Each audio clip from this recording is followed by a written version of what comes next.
এই ঠিক আছে।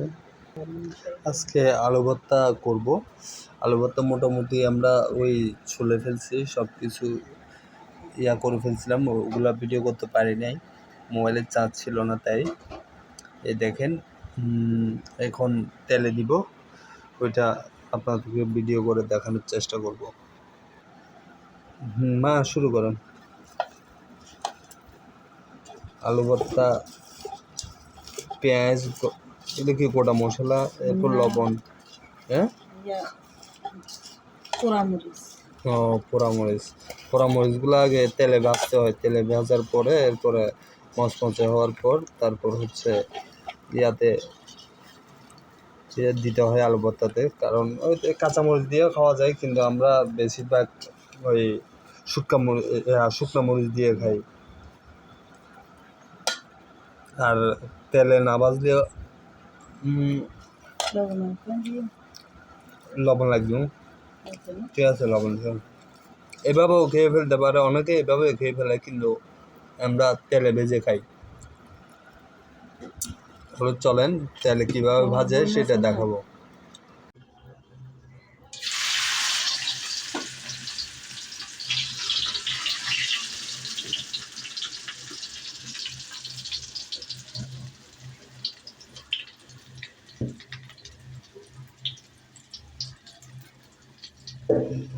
তেল গরম করতেছি।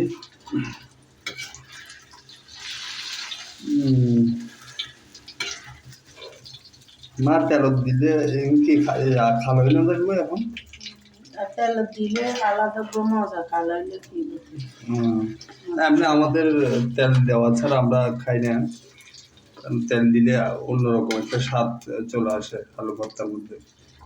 তো এগুলা করতে অনেক ভেজাল, তাই সবাই করে না, কিন্তু আমাদের বাসায় আমার মা তো একটু আলসিমি কম পছন্দ করে, তাই আমার মা করে ফেলে। দেখেন আস্তে আস্তে এটা অনেকক্ষণ করতে হবে। আর কতক্ষণ রাখতে হবে মা? গ্যাস কম দেখেন না, নাহলে 5-6 মিনিট হতে যায়। হ্যাঁ আচ্ছা ঠিক আছে, হোক, আপনাদেরকে সম্পূর্ণ হয়ে গেলে তারপর কমপ্লিট দেখাবো। এই যে দেখেন আমাদের আলু ভর্তা হয়ে গেছে তেল দেওয়ার পর। এটা আরও অনেকক্ষণ রাখা প্রয়োজন, বা রাখি আমরা কালো হওয়ার, যতক্ষণ পর্যন্ত কালো ইয়াটা আসে না ততক্ষণ পর্যন্ত রাখি, কিন্তু গ্যাসের প্রবলেমের কারণে আমরা ওই যেটা পর্যাপ্ত পরিমাণ মানে দরকার ওইটা করতে পারিনি। তো যাই হোক, এখনই খুবই সুন্দর দেখাচ্ছে। তো আপনারাও এইভাবে ট্রাই করে দেখবেন, অনেক মজা হয়, অনেক।